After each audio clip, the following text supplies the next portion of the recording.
really mad, Chris. You didn't post in the Discord that we're going live for the stream. Anyways, hi everyone. Just casual flaming of Chris as we I start the literally episode. told you to do the tweet, and You if said you that do you the just tweet, said the tweet. if you You do just the said the tweet, tweet. you should also do Discord. You know this, Sweetie, Aaron. honey, listen. Let's not fight in front of the children. But you No. told me Oh my to do god, the my tweet. parents are fighting. You have one job. mean, Stay in the okay, kitchen, make me a sandwich. And Oh you can't my even god, do me that. sorting. I'm not really I sure what to can't say believe to that you that. actually said that. Like everything I could say to that would just make it worse. So yeah, like even by not trying to actively make it worse, no matter what you say, it's just gonna put oil in the fire. No. You bought misogynistic people. What? Really bad. What do you mean me? I didn't even say You anything. said that if you say so yeah, but you had the intention of saying something, Yeah, but and that the saying intention something. was to say so that means that Chris is the wife, and but that like that is doesn't even that's not even meant mean, but it just sounds mean for some reason, right? It's not like I said it, but like Import said it, but it sounds like I'm the bad guy if I say that. Yeah. Anyway. Surely. Well, anyways, how have you guys been doing? It is, well, I guess, let me do the intro just. Hi, my name is Import. I do things for Evo. Anyways, Lime, how are you doing today? It's gonna be chaotic, I feel. That was the shortest introduction ever. Hello, I'm Lime, and I'm sick after like 10 years. For the Thick record. Lime. Hello, Lime. I'm Shorty. I'm 27 years old. I'm not a professional cook. Oh wait, that's the wrong that's the wrong show. I've been watching a certain show with my mom, and we enjoy it. The cooking show. I was on the RPG of the Week cast yesterday. Yes, yesterday with New Lake, and we were talking about how me and my mom watched Star Wars together. So, Ooh. Oh, yes. really? Or not Star Wars, Star Trek. Sorry. Stop. Well, we watched Star Wars together too, but like Star Trek. My mom's a Trekkie, so. That's cool though. I mean, it's Yeah. always nice if you have something you can do with your family, especially with the parents, because the age difference obviously means that certain interests are not gonna align very well. Yeah. True. Did I ever say on this podcast, by the way, that my dad is playing Trackmania, and to this day still is? Really? No, Yeah, you've never said that. Yeah, I never mean, said that. I mean, I sometimes said it. I said it on my stream multiple times. I told that in different parts of the world already. Like sometimes just randomly when I think about it and it comes up, then I say that. But basically, I started playing Trackmania, and after a couple, like half a year or so, I just started building random shit LOL maps, and I wanted my dad to play them. And it took me half a year to convince him, and then he tried it and he enjoyed it, so he installed the game on his PC. And for a couple of years, actually, we played together on the same online server. And every time I was hungry, I would write in the in-game chat, "Dad, can you come inside? I'm hungry." And then question mark by all the others. That was nice. That was really cool times. And he's still playing it like a couple of times a week for like, I don't know, 1 or 2 hours. That's cool though. That's super cool. He's pretty good. He can drift. He's better than all the Wow. console He can drift? than some beginner players. That's good. That's Uh, cool, actually. I'm jealous, really bad. None of your parents play video games, or they had tried to, or anything? I mean, my parents, like, my dad introduced, like, my dad would play N64 with us and everything, and he was really big into like the Super Nintendo. But after that, no, not really too much. And my mom, more than anything else, she's not a gamer by any means, but man, is she a sci-fi nerd. She literally downstairs probably right now watching a sci-fi show. She literally watches nothing but sci-fi shows. So, yeah, it's kind of weird considering she is not outwardly seeming like a nerd at all. You would never know at all because like that's just not something she talks about. But when she is home and she is watching TV, It is 100%. It's either Home and Garden TV or sci-fi shows. Really? Did you say Star Wars or Star Trek? Star Trek. Yeah, but I'm not sure because I'm not interested in that at all. But I think my dad is always watching Star Trek as well in the Yeah. basement, My like this mom has very seen old one. every single season What of do you Star mean in the Trek. basement? And my dad only watches the old one. Yeah, my mom has seen the all the way from the very first season of Star Trek all the way to the newer seasons and even the spin-offs. Wow. And then same for Star Wars as well. My mom has watched all the Star Wars like spin-offs and everything too. So she's a nerd. But at least she's not afraid of watching the new ones. No, it's something for her to watch. She likes it when the new ones come out because it gives her something to watch and do. Yeah, I think that's So good. I mean, the new things from Star Wars are not that. I mean, I'm not a Star Wars fan. My dad is. And one day we watched all the Star Wars movies because there was literally nothing else to do at home. I don't remember anything from the movies, absolutely nothing, because I was half asleep. But he is a really big fan. And every time that I need to gift him something, I was like, yeah, something from Star Wars. Whatever it is, he's gonna love it, you know? That's good though. Yeah. Yeah, the only yeah. thing my dad plays is Football Manager, and that's all he does when he plays Yeah. with me. Just Football Manager. He's pretty good at My that dad stuff used too. to play like Call of Duty, Medal of Honor. I remember seeing him once getting really, really, really mad because there was um stuff that he had to do, that he had to cross to another side, but there was always a fucking dog barking at him when he was crossing. And I remember him saying, "I'm tired of this dog, man. And he always bark when I need to cross, and everyone knows this that I'm there, and they got killed me." That was the first time that I saw my dad really mad about playing a video game. And I understand that at the second that I also got mad the same way that he does. So I was like, yeah, like father, like daughter. Well, my mom doesn't play anything. She is Instagram girly, you know, but nothing else. I recently had the fun to watch my sister like play video games for the first time in a lot of years. She got herself a used PlayStation 4 and for the first time really played a single player game on it, and it was very interesting to see how people that usually don't have a gamepad in their hands struggle going like even walking straight. Yeah, you really have to get used to that at the beginning. yeah, I find it like since we're on this subject, I find it interesting now that I look back at like how I got into video games and like most people are like, yeah, console or whatever. But I physically remember without even asking, like my parents buying me like Age of Empires 2 and they would buy me like games for the computer and everything. And the coolest thing about Age of Empires 2, this is why Age of Empires 2 will always be like a beloved game of mine, even though I don't play it anymore. So I would play the campaign in Age of Empires 2 on the easiest difficulty, but I was able to play through all the campaigns Yeah. as a kid. I don't know how I managed to do it, but I did it. And one of the campaigns was the Aztec campaign and going through like the history of the Aztecs and everything. Meanwhile, at school, we had this like school educational like competition or whatever. And I remember like a couple weeks before they took us to a museum and everything, and like we were walking through like the Inca exhibit and like learning about the Incas and like Tenochtitlan and like the Aztec Emperor Montezuma and everything. And I was like fourth grade or whatever. They had this like cool little school competition of like knowledge and everything. And I got the Spanish question from the Spanish teacher.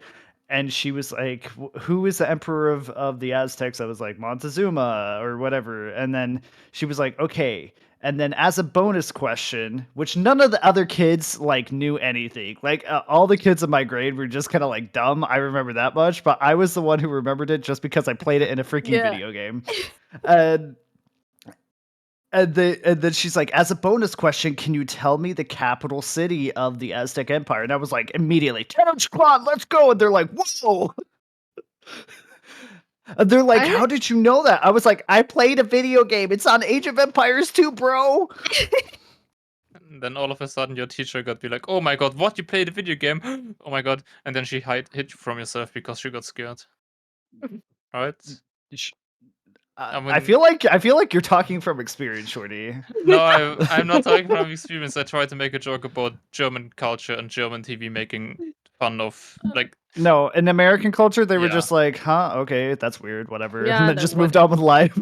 Yeah, the yeah. nerd is playing video games. Like, what the fuck? No, in Germany, you like every like you always have like if there's a school shooting or like a public shooting or anything, for some reason German politicians always bring up video games still to this day. Oh, Like true. they Yeah. still screw themselves over. That's Like why that's why Germany has the weird 18 plus rule. So like if you go into XPEvo right now during their normal hours, all their shooting games are downstairs in a 18 plus only area because of Germany's like weird issues with like Really? shooting games, yeah. So I you mean, can if the only game play itself is 18 plus, I guess that kind of makes sense. But no, like anything like Call of Duty, Counter-Strike, anything like that has to be played in their 18 plus area. yeah, but because What? those games themselves are 18 plus, right? Are Aren't they? they? Or are they I don't 16 think plus? so. I We I don't think know. are PG-13, I think. I mean We that they don't don't use those are moving PG in ratings. Germany. We use the USK. Oh, Yeah. sorry. I just PG. Yeah, It's weird. Yeah, sorry, I just wanted to make a bad joke about that. The Germans may have understood it at least. What did we have K, we have T, we have I think it's just KT and M, so kids, teens, and mature. I think that's literally Oh, the okay, US interesting. ratings. Isn't there also So A or E for everyone and oh, R Yeah, E for you everyone. There missed we it and go. for R Yeah, yeah, everyone. for yeah. rated? E. R for that's a movie rating, not a Oh, is game it rating. only for? Yeah. Mature is for like mature is for movies and also games, but R is for movies only. PG-13 is movies. Teens and kids is games. Yeah, and E for everyone. Although Yeah, we but have the very weird nice one that where you it's already like, had positive effects from gaming in your school life. I kind I of really did. only started using English in gaming, and it if really we helped want my to English after blame, school. if there's a game for blaming anything, let's blame GTA. Can I you don't. believe that I had never, never, ever in my life played GTA? Like, Did I, I? I have the game and I still haven't even touched it. Like I I have own played I it as GTA just a 5 don't and I friend, still but feel never. attracted to that kind of games. But like, I prefer games that are like chill. I don't know how to explain. Like, I used to play a lot of Pokemon when I was young. Every Pokemon, even though it was the same bullshit all over again, I didn't mind. It was just a chill game to play, to train my Pokemons, and then get really good and pass the stuff. Then later, I realized that you actually had to calculate the stats of your Pokemon. effort I values. had no fucking idea. You need a calculator for that. I was like, hello? I just play for fun. And I was just, I mean, they made it I a lot thinking, easier now to do that. So they made training and like effort values and stats and everything a yeah. lot easier to do. The thing is that for another game that I used to play too, that is called Ragnarok Online, and that also had like a lot of history and mythology and a lot of shit going on. I used to play the game like really chill and everything, and then I realized when I started getting into like that game really deeply and getting better, that you had to calculate everything, everything in your stats, in your equipment, in your buff, everything. I was like, it feels like I was playing the game completely wrong for the past 7 years, and now I just discovered how to play the game the most optimal way just by using a fucking calculator that I found online. Yeah, did you actually do that then though? Hmm.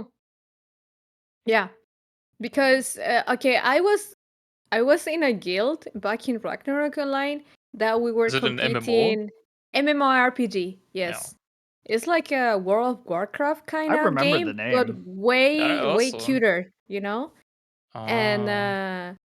the thing is that I was in a guild that it was like one of the top 5, if not top 1 in the server.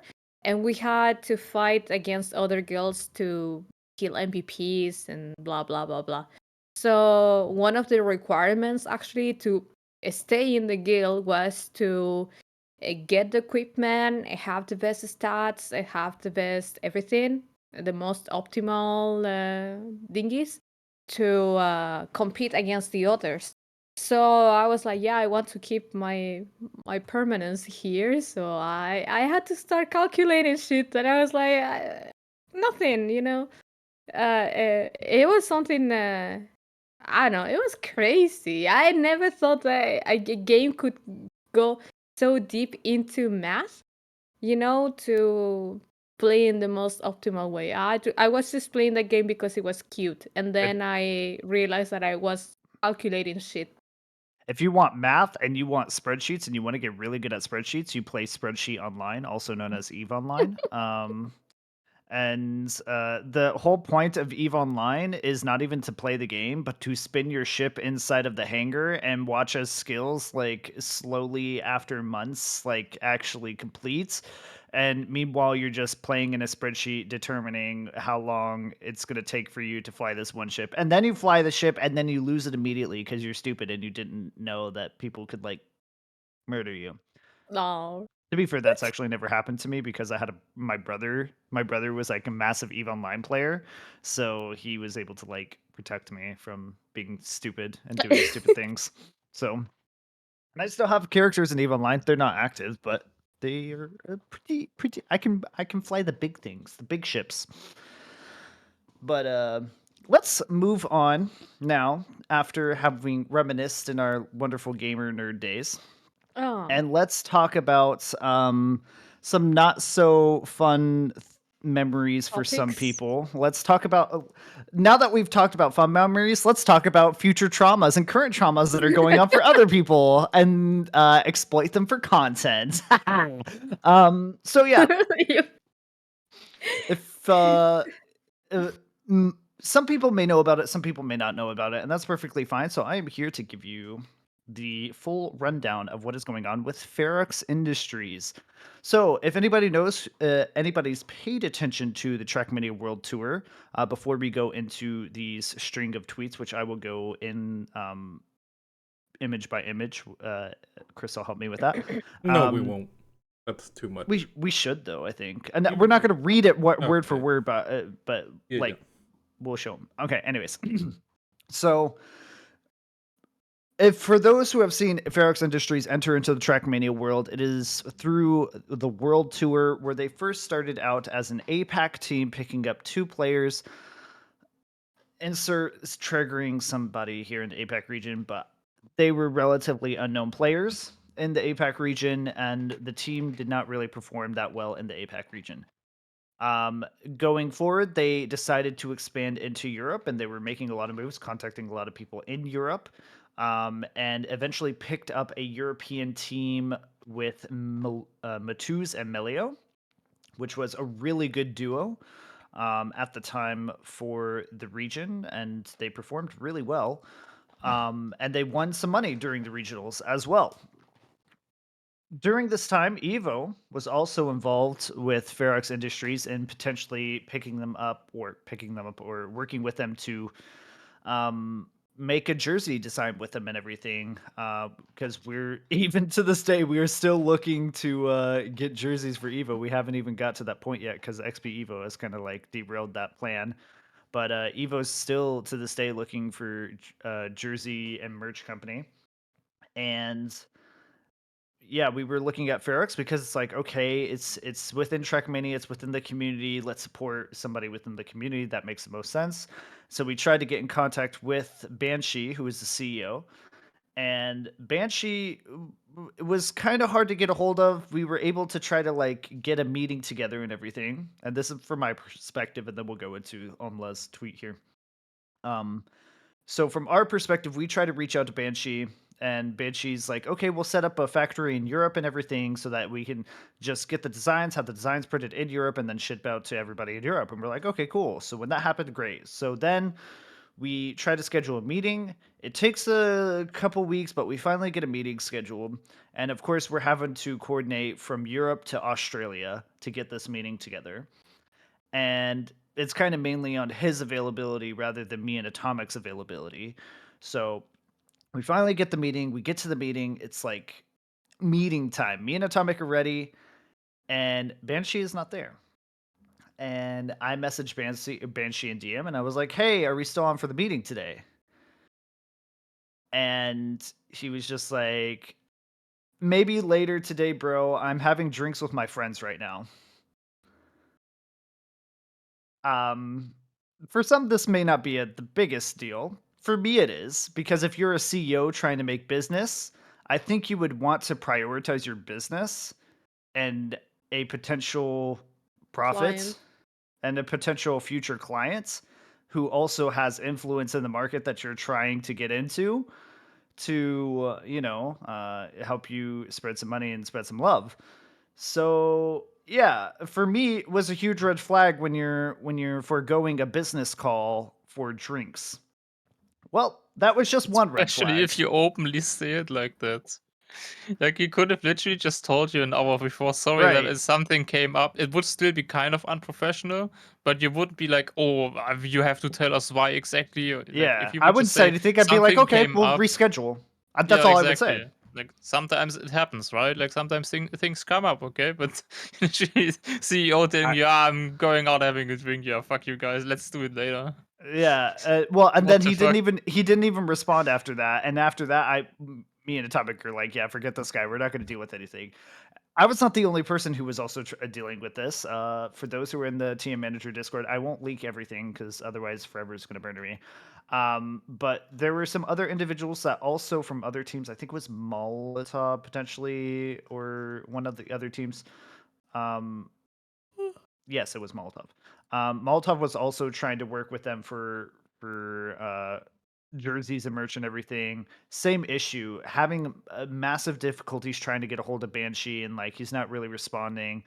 Um, Funny enough, Banshee is still in the TM Manager Discord, and he's still even in our Discord. But yeah, it was pain. That's all I gotta say. This entire situation is pain. Let's get into the tweet now. Flamey is saying it's not Molotov, by the way. I don't know who it was. It I was doesn't matter speaking who to. it doesn't It doesn't was. matter. matter. It doesn't It's matter. better But there to were not other say the name team. anyway, Yeah, probably. it was with another team, but they were also having issues. Anyways, yeah. So Amla, this is one of the designers that was a freelance designer, and I don't think they even had a contract. To be quite fair, because there was no mention of a contract. Fortunately I can't read this from Chris's thing, so I will do my best to try to I can send you the links. I have the link still in the. Sorry, folks. I got it. I got the link. I'm here now. Give me a second. Woo! All right, so yeah, Umla's having trying to contact Banshee here. They set their rates for all the different jerseys that they did for these teams, such as Arcade Esports, Bandits, blah blah blah. Banshee's like, yeah, just send me the invoice and we'll get it done. All right, so invoice is sent, and then not even a day later, Umla's asking for if he's going to pay it again. Then 3 days later, asking for the payment again. Then 6 days later, a full week actually afterwards later, still asking again, all the way to the 5th of May. So starting this message transaction from the 21st of April to the 5th of May. Then it gets a little heated after this. Because Omla is wanting to get paid, rightfully so. Maybe in their delivery of haggling every other day might not have been necessarily the best choice. But regardless, they are. You guys can look at the link. Here. You Here. guys can look at the You're link. welcome. You can look at the link. Enjoy. Oh, thank you. Thank you. Shut up, Thank you. Bichon. Really mad. Bichon molding in the chat like a little child. All right. Yeah, so then Banshee's like, can you send me the bank details May 6th? So this is like 2 weeks after. And he's still like, oh, and he mentions the fact that they have $20,000 in their PayPal account that is locked by PayPal. And they aren't able to access that money. Amla tried to provide a different option like crypto, Bitcoin. And they're like, sure, we'll try, blah, blah, blah. This goes back and forth. They start getting into an argument eventually. And it finally doesn't. Omla puts in a like final deadline of like, I'm expecting payment today, the 9th of May. And Banshee's like, nope, sorry. I'll get you on my next payday. Come to May 17th, which is almost 2 weeks later. And he's still not paid. And he's like, I get paid every second Tuesday. Still not paid. When does he finally get paid? He gets paid only $180 out of the $640 that he was owed. And I think he pays finally on the 23rd of May here.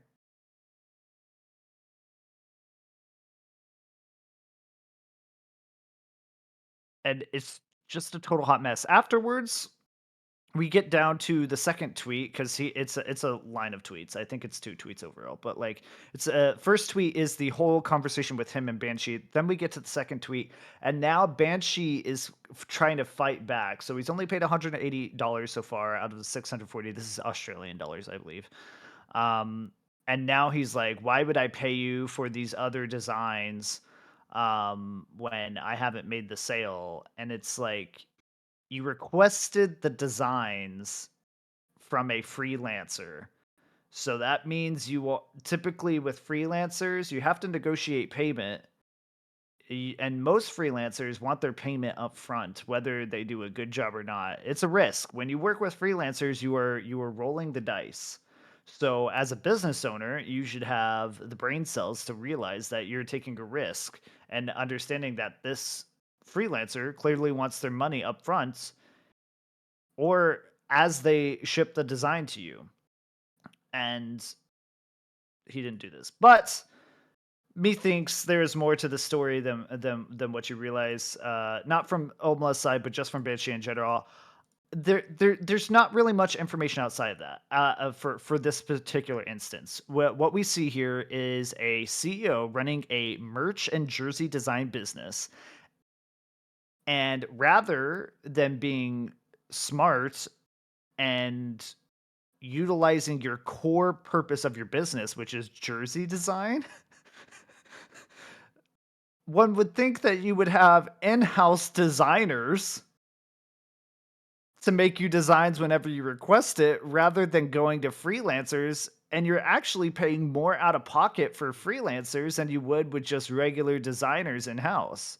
Or why would you even start a business without in-house designers? This is the part that just makes no sense to me, and why it's like, some people just think that they have a cool business idea and they can make a business. Just because you have an idea doesn't mean you should go into business. You need to know what you're doing. Like, you can't just be like, well, if I do this and this is a high demand, then surely like that high demand will work out for me. But you don't have any proper groundwork laid or any proper infrastructure. Why do you think it took Evo so long just to become a club? And even then, like, we really haven't done too much with the club because there's so much groundwork you have to lay for a successful organization. Like, you can't just run with anything if you don't have the proper resources to run with it from the get-go. All right, I could go further. This is not the only person who is still out of their money to this day. They have not received the remaining money of the 640, as Banshee has just said. His last message is, "How do I owe you money? Haha!" at 6:11 p.m. That is the last message that Haha. Omla received. Something about Yeah, this business it's sounds very shady. I wonder if he's actually doing actual business at all, or if it's just a scam, like from beginning to end. yeah, it's a pretty bad scam. And It on sounds like a top scam completely. and then Banshee apparently okay, so there's a little bit more here that I miss. Banshee tries to go around to some of his customers and say that the situation with Omla, their freelance designer, trying to say that Omla's bullying Ferox. Omla's bullying Ferox into paying $480 for jobs that hadn't been started yet. The thing is, you start a job the second you request a design. So the job from the designer's perspective has been started. Like when Droxy's in here, so I can talk with Droxy. Droxy does most of the stuff pro bono for us. Sometimes when we can, and for our graphics designers, we obviously can't pay them, but when we can, we'll try to like chip them some money when we can. And when I say chip them, I'm saying like $25 or something, like maybe a little bit more, but I'm not going to go into how much we give our designers, but we give them enough to like show our appreciation to them. And like that's with a org that doesn't have any money, because we know that like to keep people happy, to keep designers happy and everything, whether they do it out of their goodwill, free will or not, it is good to show some love back and like take care of your people. um there's no care being had here for your what seems to be your solo freelance designer. Um, not an I in-house, nothing. I like the end of that one message. Like, we don't owe him money. We don't owe guy number 2 money. We don't owe guy number 3 money. Reminds me of the saying, like, if you run into an asshole in the morning, they are the asshole. If you run into assholes all day long, you are the asshole. So yeah, it gets worse. like, like it's just like I'm still waiting for my money. This when is this one? He doesn't have a timestamp. He just have times for it. Uh, Banshee, and it's a third. It's a third in the chain, fourth in the chain of tweets that he has. Where Banshee's like, okay, have a great day. I need your contact details to bring in my legal team, bro. If you can't afford to pay a freelancer, methinks you don't got money for a legal team. I'm just gonna be real here. Like, we haven't even gotten to the part yet where Melio and Matuz, they have not received their money. There was an interview with Marcel, and was it Matuz or Melio? Melio, right? It was Melio. Chris? Yeah, it Melio. was. Yeah. So it was with Marcel and Melio. You can watch that on your own. I'm sure you can find it on Marcel's Twitter. Um, but yeah, he does an interview with them. Melio doesn't get paid or anything. He's like out essentially $700, or I think they're both the team overall is out $700 that should have been paid to them. Has not been paid to them. So they lost out on money. Obviously, Omla here has lost out on money. And the thing is, even if Omla were to take any legal action, this is not the first time something has happened where somebody hasn't been paid. We'll go into the other company that also hasn't been paid. But you can sue a company like this all you want to. First off, if you're an international client, like I don't know where Omla is. If Omla is not in Australia, they're even more doomed, because international lawsuit for a company like this is just it's you're not going to get anywhere. Even if you're in Australia and you sue this person, um, if it's anything close to any other international financial institutions and legal institutions, that company can file bankruptcy, and essentially like that person will never see the money at the end of the day. So But just so I get it right, they didn't have any contracts or anything. They just basically had the agreement via Discord chat. there is nothing here that I've seen from his string of tweets that show that he has a contract. unless If you don't have a contract, then you're fucked up. well, I mean, technically, according to like typically, I think Australia has a similar law, but like basically, if it's in writing and essentially it counts Discord, if me and Chris or me and another American were to go into writing on Discord and say, "I will give you this for this," that is a legally binding contract. So I like if I don't pay American designer for X, he can sue me in small court. I forget what we call it. Yeah, but I Small can claims prove to court? you that I was Yeah, drunk claims writing court. that message, so I definitely. It wouldn't matter. Yeah, you can't. That's not a legal argument. The judge would Wait, laugh at that's you, really, but wait, really, that's not a legal argument, even if it's true. it's not a Yeah, legal but if I argument. drunkenly say to you, "Hey, can you give me this for You have no proof for showing 5 minutes?" you have no proof showing that you were legally drunk at that time, and even then you would be showing gross. I love lawyer stuff, by the way. You want to get into legal stuff? I love legal stuff.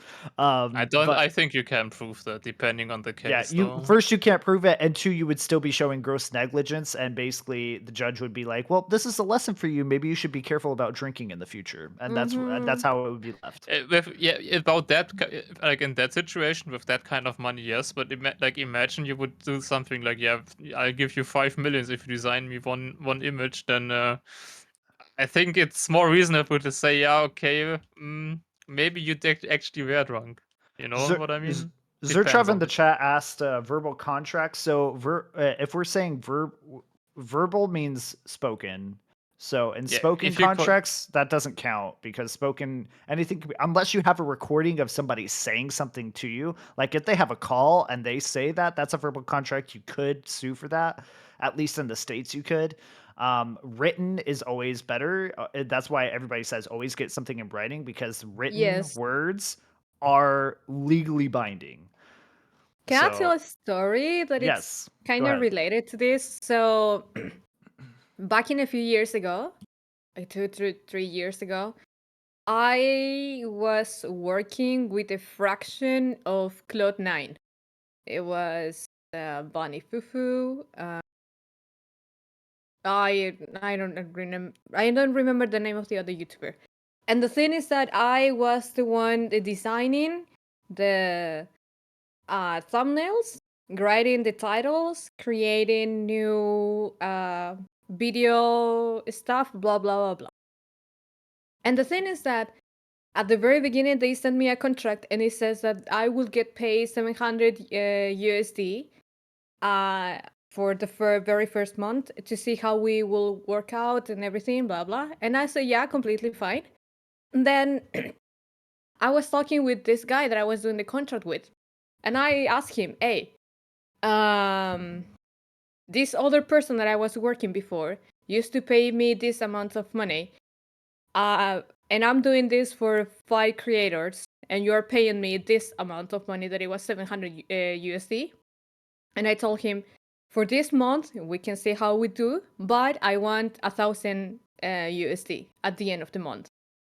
And I sent him a message on Discord, and he said, oh, you know what, we can talk about this later this week. And the thing is that I was smart enough to send him a message on Discord stating that I wanted 1,000 USD. And we had the talk, and then he said, okay, we can actually pay you 1,000 because this was the money that we had stipulated at first.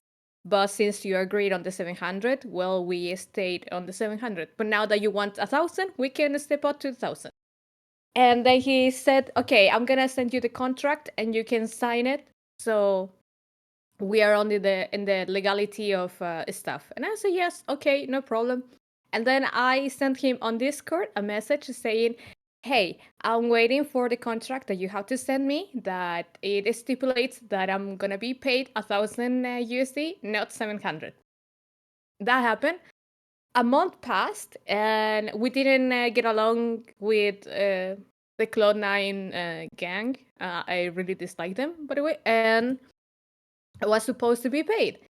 And the guy, they sent me the 1,000 on my PayPal, and then the guy talked to me and he said, Sorry, but weren't we supposed to pay you 700 USD?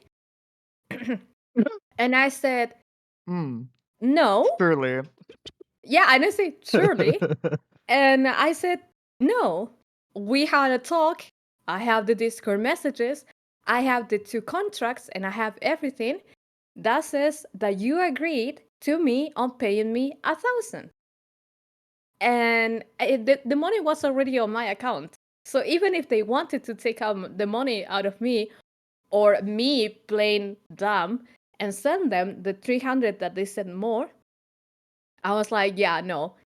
Would And you even try that? yeah, How the stupid one is that?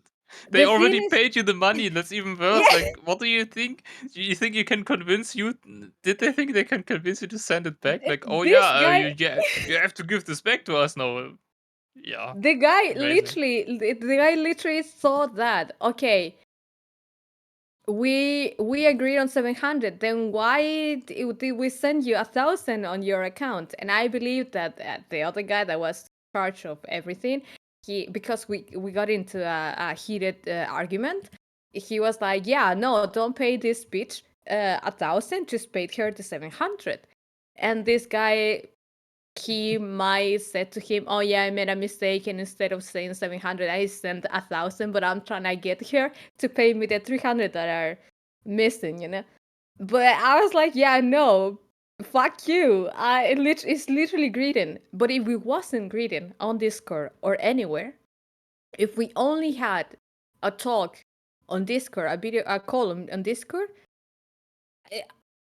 I would have been, I don't know, fucked up, you know? They couldn't even say that, or sue me, or do something, because this was all with a legal team.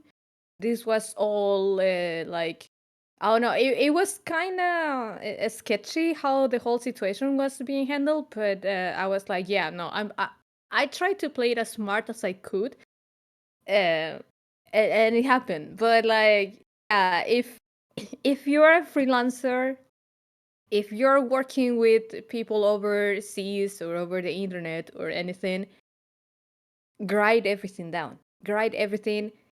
Don't be afraid of signing contracts, because they will support you whether something goes wrong or anything.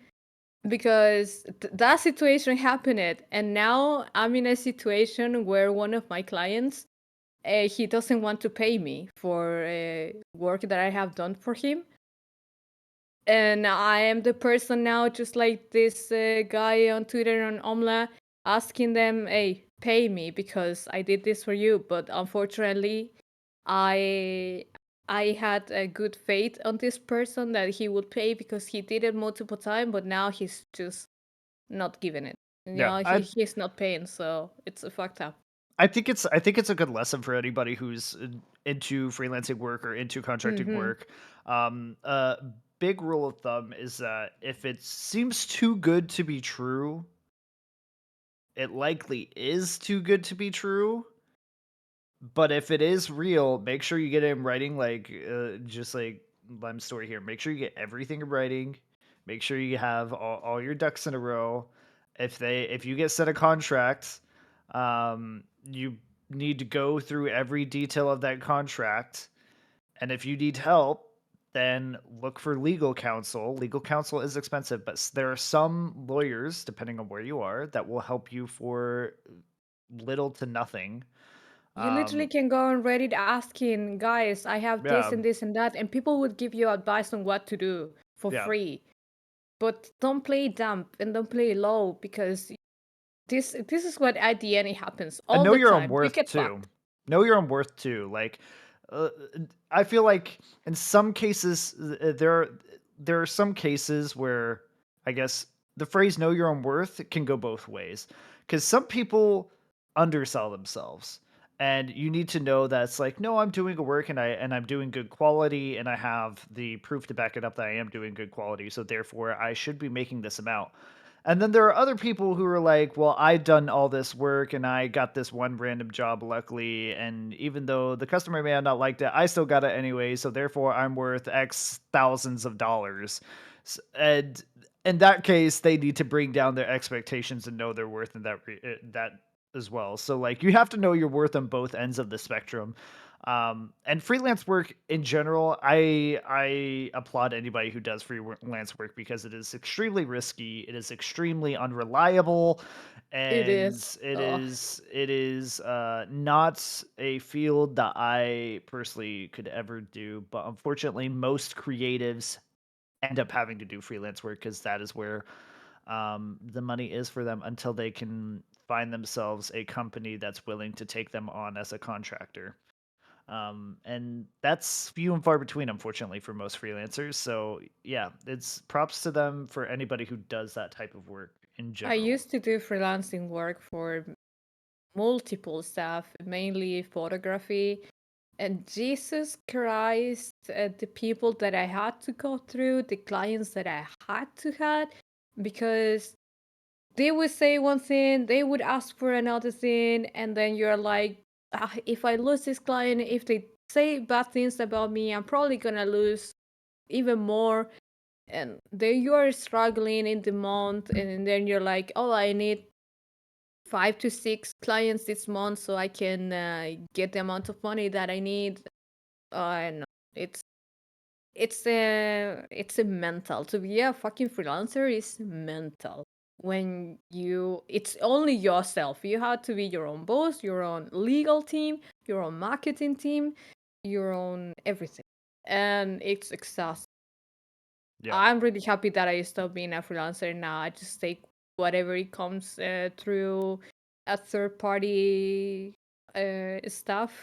So I just take whatever I want to take, and they manage everything if something goes wrong. I don't have to go through customer support anymore because Yeah. god damn it, that is horrible. True.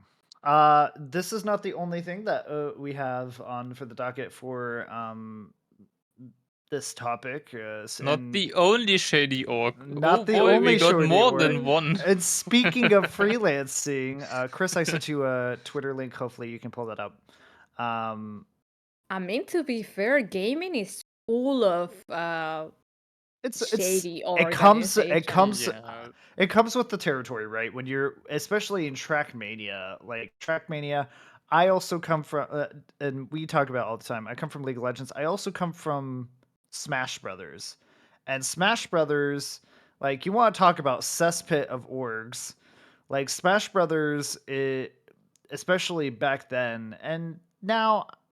I would say it's calmed down for the most part, but at the beginning of Smash Bros, especially when it was like kicking off and everything, like there was a lot of shady orgs that would pop up there, and like I even worked for one for like when I say worked, I really didn't work. I was part of them for like a couple months because I was just trying to get my university club like some sponsors and everything. I was doing whatever I could, just making connections and networking. And I ended up with this one Smash Bros. Org that had one of the most popular players, Mewtwo King, at the time for Melee. And yeah, the guy was a hot mess and never again. But yeah, no, it just comes with the territory of esports. And speaking of contractors and everything, it was reported by Esports GG not too long ago, August 4th, at the beginning of the month, where there were multiple people jumping on the bandwagon that there were multiple content creators and whatnot that had not been paid. And the players hadn't been paid. The Rocket League team, especially, was at the World Championships for Rocket League. They had not been paid any money from their org. Kind of embarrassing. I made a tweet even afterwards when this news popped up, and I said, I tried to tell you guys I did not have a good feeling about the G1 org.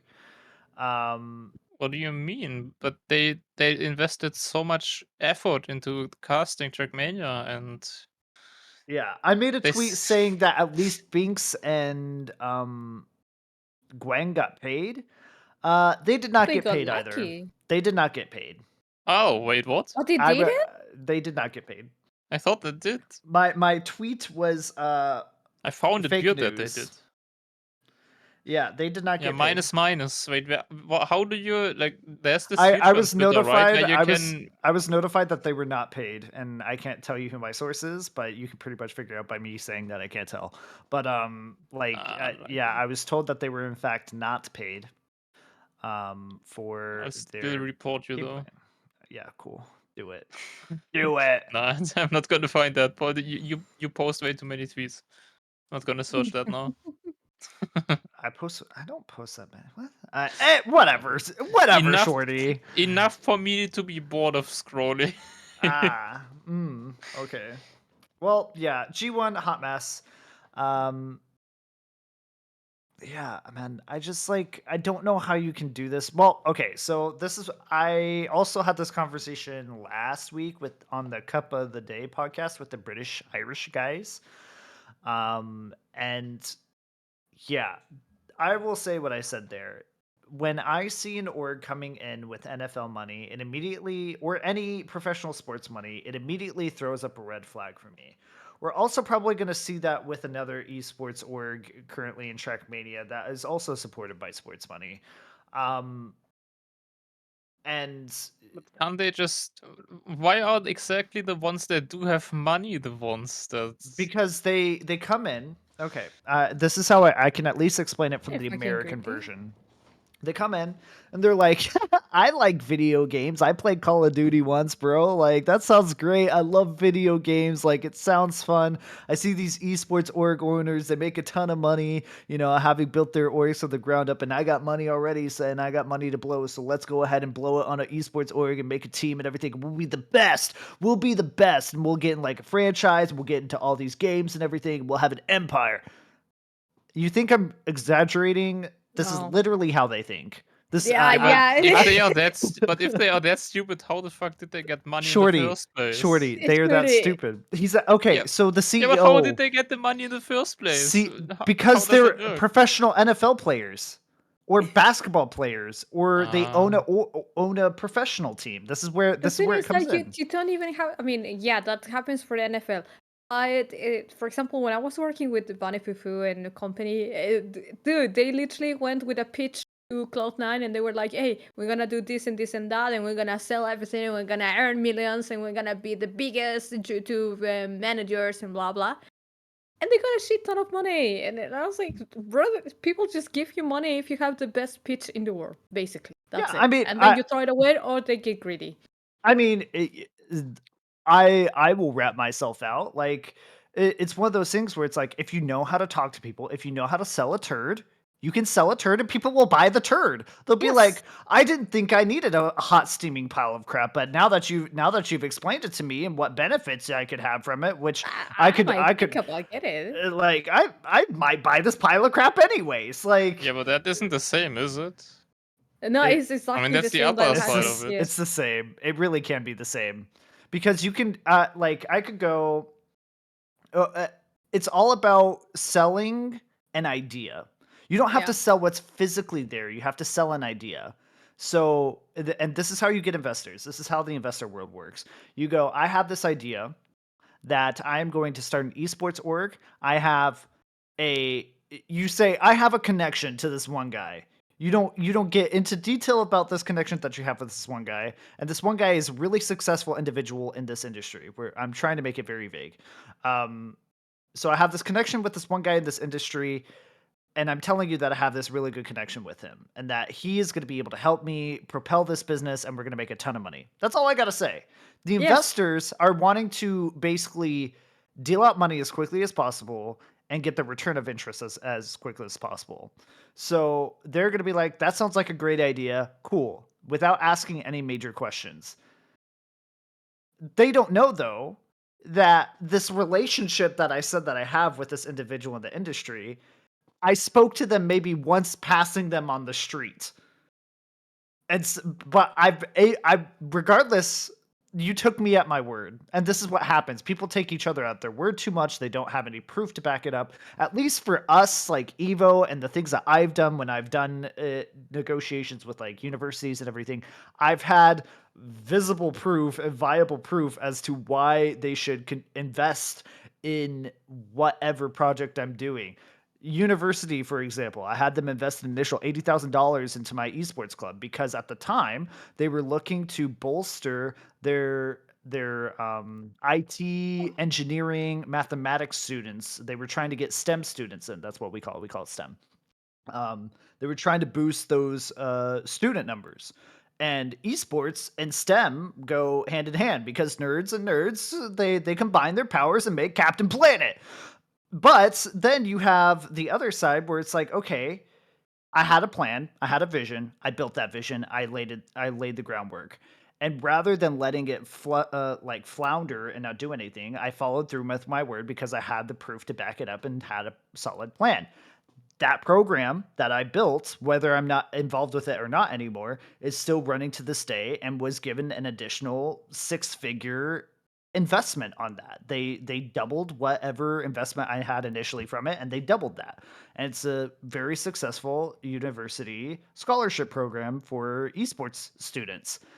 Let's take Evo, for example. Evo, me and Chris started it and everything, and the others as well. But like me and Chris started doing a lot of events, and we kind of built it up step by step. Vemser did not approach me. He just asked me a couple questions about how what would a LAN and Trackmania, how would that fare and everything, and I gave him an honest answer. I said a LAN is something that's desperately needed in this esports scene, and especially one that isn't based only in France because there's limitations to when you host a LAN in France. I don't care if people think it's cringe or not that I say it every time, but I do not like having LANs in France because of how restrictive they can be, specifically when it comes to the spectator experience. If you want people to come to your LAN, you need people to feel at home and be able to grab something from the experience. When you're culturally and linguistically blocked off from experiencing something, it's going to not unless there's a big money like Ascension. That's literally the only reason why people would show up to Ascension. If Ascension didn't have the money and it didn't have the backing, people wouldn't go to it. Outside of that, and it's the Raiders, so like you have the history there, so people are going to go to it for that. Outside of that, though, it's a French event that is culturally and internationally cut off from the rest of the community. So yes, there is profit in having a LAN in Germany where it's going to be an international speaking and community LAN. So we Yeah, but transfer. going back to the main topic, Yes, I'm trying people to. in this industry, they sell you an idea to investors. Investors say yes, they see like some gold in that idea, they give you the money, and then Then they don't follow up with the idea, they but don't just just do yeah, stupid shit. they don't follow up. But the thing is that here's happened something really like big sus, is that they follow what they say, but on the minimal part, so they can still get more money from the investors. For example, if I said that I will, I don't know, get like 5 franchise on different games and blah blah, and you get those 5 and you show them, hey, I got them 5, but you're not paying the players, that doesn't fucking matters because you told the investors that you will get the franchise. So the players, they don't mind. It doesn't matter. And I know this because when I was into the scene in League of Legends Latin America, it happened all the fucking time. All Mhm. it there's and the worst thing is that there's no one that fiscalize this kind of stuff. No one checks how the players are well-being, if they are getting paid, what are the condition of living, what are the condition of working, like playing and everything. Nothing of that happened. And then we have situations like this where investors give the money to the organizations and the players don't get paid because basically there is no law. There's no, I believe, if as far as I remember from Latin America, at least there was no law, there was nothing that would keep the players secure on their stuff. Even a contract didn't mean anything. So to me, seeing this in the esport environment is not even a big surprise. it's like, yeah, it happened once again. And the worst thing is that, as far as I know, brother, it always happens with American organizations, or well, Mhm. as far as I know, Latin American organizations that It happens with European organizations too. There was well, if I mean, it does happen with actually, yes, it does happen with European organizations. There was I think they were called Millennium. They were an EU team for a while. They didn't pay their players. I think there was Super Hot Crew. They also didn't pay their players. There was also, I think Copenhagen Wolves also had some issues paying out their oh yes. players. Then you have more But recent. having issues paying your players and not paying your players is not necessarily the same thing. Well, No, they no play. Millennium It's didn't straight pay up their not playing your players. You're not players. wanting It's to Yeah, pay it's your just players is a yeah. problem. But there was also, I know, esports wise, there was a huge drama with, and if anybody remembers, H2K and the European League of Legends scene, where oh, I remember that. the CEO basically threatened one of the players' moms. Oh, I Like, hear that, yeah. yeah, so it was Sven Skaren, who's been in NA ever since then. Sven Skaren was going from H2K all the way to TSM at the time. And Sven Skaren was basically threatened by the CEO. His name was Rich or whatever. And he was basically like, if you don't take this deal, I'm going to tell your mom, basically. It For was real? What the, the fuck? Yeah. it was so cringy. It was like, I'm going to tell your mom, and your mom, like, I know your mom's not doing really well health wise, and I doubt she's going to want to hear the fact that her son is not following through on his promise. Yeah, it was crazy, bro. It was That legit is crazy. mental. I If you remember guys ever here. you guys can Google H2K rich drama, and I'm sure it'll pop up somewhere. But yeah, when that popped up on Reddit, it was spicy. I love old esports drama. It's so good. I The, mean, the what I thing was is that mainly it wasn't even that far away, like back in time. It was kind of recently, and people one just or two tend to years. forget. It's no H2K, that was like 10 years ago. That was like Oh, 2014. I mean, there's 2014, always something 2015. in one game with young people as well. Sometimes getting, especially with the age. I I was mainly remember wondering if in. people are so Mhm. smart to get. I mean, obviously, you have to be smart to be like to talk to investors and get investors to invest Yes. into your idea, right? And then what I was mainly wondering is if they are smart enough to get like that kind of money and be well enough to talk people into it, how can you not see that if you literally pay nobody, none of your players host events and don't pay people that win those events, that this is obviously going to cause an issue. I mean, there's no way out of that situation, right? Like, No, the thing is that you can get that's out what I of the was wondering. situation. And okay, listen, because this happened with an organization in Latin America that is called KLG, KLG, as we say. And I they remember them, were I like think. a really good organization at the very beginning. I got to meet the CEO, everything, blah, blah. Yeah. The thing is that they start doing the same thing, getting money and not paying their players. And the Yeah, thing is because the that CEOs would keep it. everyone knew, that they weren't playing their players. They get in the contracts. The gaming house was like the shittiest shit ever. But they were still in their franchise. They were still getting the money. And there were even a few players that still wanted to play for them.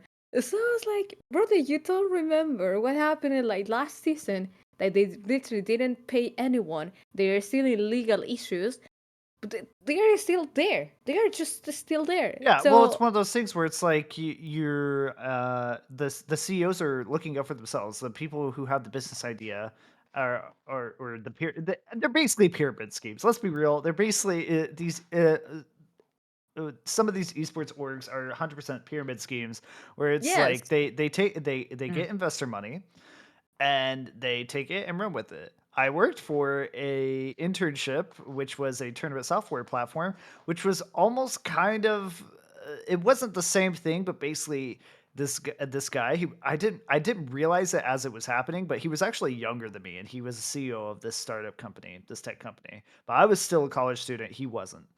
Um, and he had this little tournament software esports platform called Duel, and I was working for them as like a collegiate ambassador. And they did cool stuff. They sent me on trips and everything. So they paid me in a way. They sent me on trips and did cool things.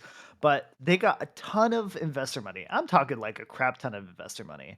And like, I know he was paying his developers quite a bit of money and everything. But after a while, he just like pulled out and took the money with him and everything. And it wasn't like, for him, it was a smart business decision, and I don't hate him for it. And he did it the right way. He made sure everybody was taken care of, but at the end of the day, he was like, you know what, we're gonna have to shut down the business. You guys are gonna have to find a new job, and that happens all the time in business, whether you like that or not. Um, but as far as the esports, even that doesn't necessarily happen. Where it's just like he at least paid the people before he dipped He at out. least did it the legal way. Yeah, He Oh did yeah, it didn't the do it. true. legal Most way. people doesn't Yeah. even get paid.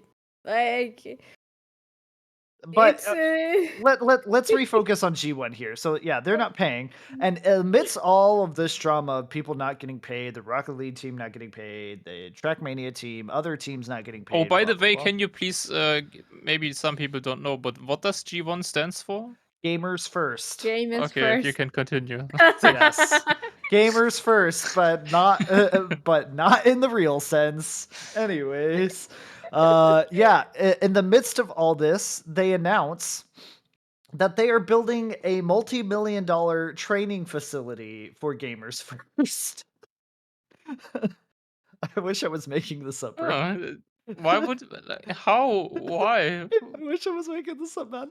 Um, yeah, this is what happens when you have NFL money, bro. Hey, we You don't have pay you, but you can come to our training facility now. Yeah, Yeah. homie's gonna invest an initial amount, but then he's not gonna invest any more. But he's still gonna be the CEO, and he's gonna rake any profits that come in. I'm trying to find the image to share with Chris to show where is it? It's into the bin. There we go. Dude, and it Bro, happens everywhere. The same fucking bullshit. it's so funny It's too. I mean, maybe I Like can it's give a not funny, positive. but it's funny. I can yeah, maybe give a it's positive so example competitive. of a Trackmania org. I was like Scrappy asked me once for an event to build a map for him for that event, and we didn't negotiate any money. I didn't really. I mean, I kind of expected to get paid something because I know that Scrappy and Sprout in general just don't let you work for free. But I didn't know any amount. We didn't agree on anything, and then he asked me at the end, "Yeah, how much do you want?" And that was already the first problem to some degree because I don't fucking know how much this is worth. I've Get never the done this image. before. People getting paid for maps is something that doesn't really happen in Trackmania anyway. So I was like, I mean, yeah, I guess around like, I mean, I just say it doesn't, it's not a problem. I just said, well, it wasn't really, it was like a 20-second map that did some basic scenery, didn't take me that much. I was like, yeah, 50 euros probably a pretty decent, like I thought I made like 5 hours of work or something like that, and I Mm. felt like, yeah, 50 euros is a decent price. You could ask for more technically, but I felt it was okay. And yeah, then Scrappy told me, yeah, my manager guy told me to just send you double of whatever you're gonna tell me. Yeah. Oh, that's actually so That's really cute. that was really nice. So this isn't 3 hours ago, but this is when the image was posted. But yeah, literally as in the middle of this drama being announced, G1 announces multi-million-dollar HQ facility in Texas. You can't get it. And then I sent Chris, I sent you another thing where the CEO responds to all the hey. So G1 announces a tweet is like, we hear your concerns and we're working on it, guys. You know, at least they have a PR guy that's like, it's like, crap, how am I gonna fix this? Even though this is a sinking ship waiting to happen. And then the CEO comes out. Okay, for anybody who doesn't know, Kenny Vaccaro was Vakaser. I don't know, Vakakaka for all I care. He is a former professional NFL player. I think he played for the Green Bay Packers. I think. But honestly, kind of a no-name NFL player for me. This is But so PR.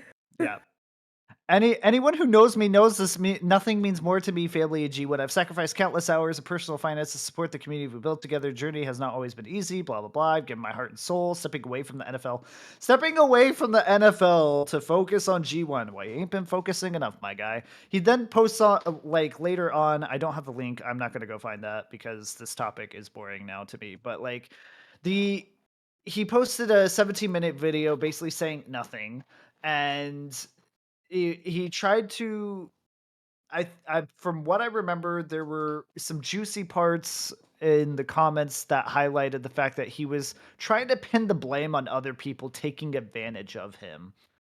And I can I'll give two arguments to being taken advantage of. I do think it happens. I do think people can be taken advantage of, even people with a lot of money, especially people with a lot of money. For example, the players of G1. What? Right. Mhm. Or the fact, Kinda. I mean, like if we want to get into the nitty-gritty, I don't want to comment on Savage's mental IQ, but most NFL players get into the NFL because they're only good at one thing, and that's playing football. They do not need to necessarily have the highest IQ to play football. But isn't football It's kinda super strategic as well? everybody has a role that they have to play, and if you're a linebacker, you go you tackle the QB or you protect your QB. It's really like strategy, yes, but like there are only certain people who have to in football that have to really focus hard on the strategy. Usually, everybody has a singular role and they play their role. It's just like in Counter Strike, where it's just like or Counter Strike's probably not a good way to say it, but League let's of take it Legends, League whatever. of Legends. You have your AD carry. AD carry is probably one of the dumbest roles in League because you literally are to farm, support your team, provide DPS. That's it. You listen to your team. You're the hoe of your team, and you just do whatever they tell you to Come on. do. Like that's the role of an ADC, and I say that with love because I am also an ADC main. But like it's basically the same thing in football. So Okay, but okay, one second. I agree to disagree with the football that I mean, yeah, people are not the most brilliant when playing football. I mean, American football because we call football to something else. But you also need a lot of a shit ton of decision making in a fraction of a second. So there's something that comes with it. But yeah, I agree that they are not the most brilliant people in the earth. So yeah, there's a reason why I I was agree. just we're talking asking about because football. I have not watched a singular football game, and I probably never will. I just know that I No, I just have hear that never it's watched any of that because I think that is way too brain dead. When I see professional athletes, at least in America, the thing is our culture glorifies athletes. We have this weird like glorification of celebrities and athletes and everything. Yeah. And yeah. intellect is not on the high priority list for many of these fields. So it like I'm not saying he's stupid. I'm just saying that if he is not used to being in a business, you're an NFL player. Just because you have a lot of money does not mean you are capable of making smart business decisions. You made money because you played for a team that pays wazoos. Like you were good at what you did and you got paid millions of dollars because NFL rates are insane. Like the idea is what I'm trying to say is that like just because you have a lot of money doesn't mean that you're necessarily qualified to run an org. And yes, I could see as a pro to him that he could have been taken advantage of. And I would actually like to pivot away from Maybe. G1 and focus on somebody who was a professional player, but who was a very smart businessman that was in the esports scene for a while, but was treated terribly and was taken advantage of, was Rick Fox when he made his esports org Echo Fox. Rick Fox was a former NBA player and he had Mm. a very successful org. He is the man that I believe leveled up esports and brought it to where it is today in terms of the investor section that he had. He had a passion for esports. He wanted to and he understood the esports community and the needs for it.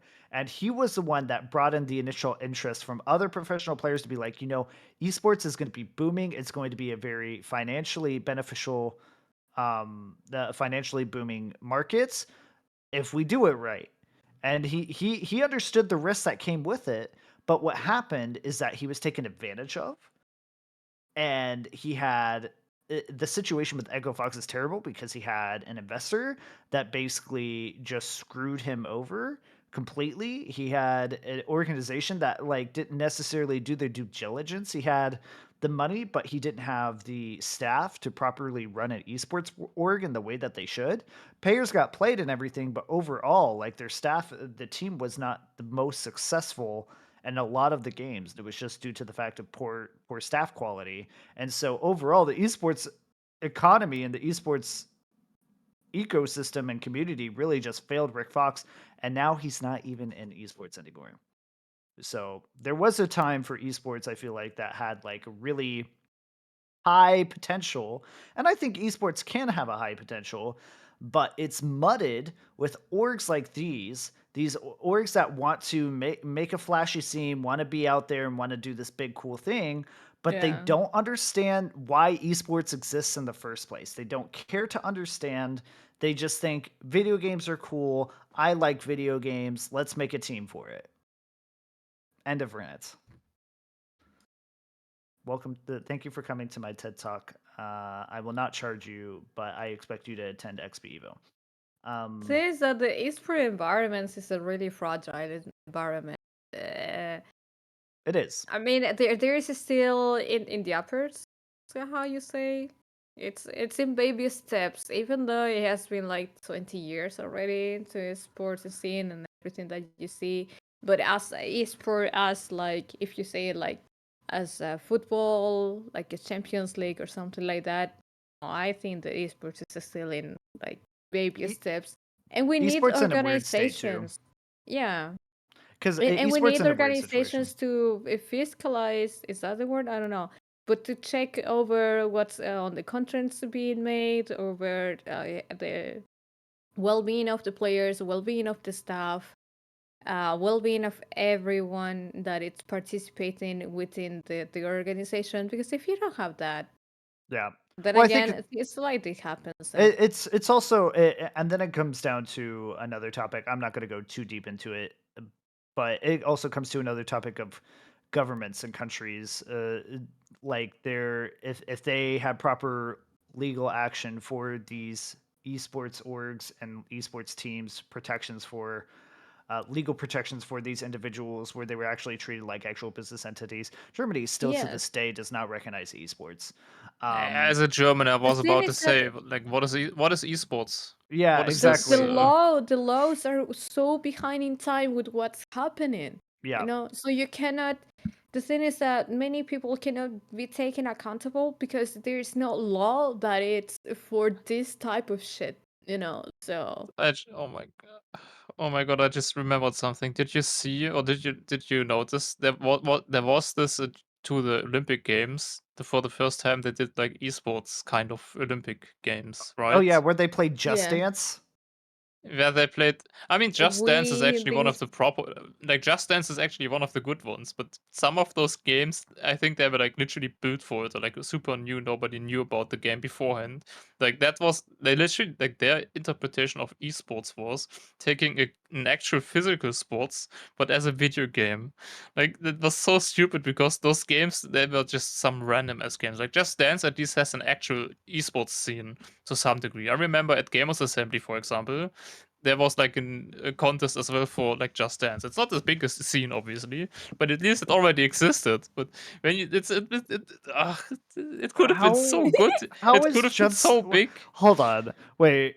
Does no, but Just Dance have a proper esports scene when the I mean, I don't game know if you want to call it esports scene, but they do have tournaments and when the they do game have. still I has mean, accuracy if a issues game with its has tournaments, controls? then it's esports. That it is how it is.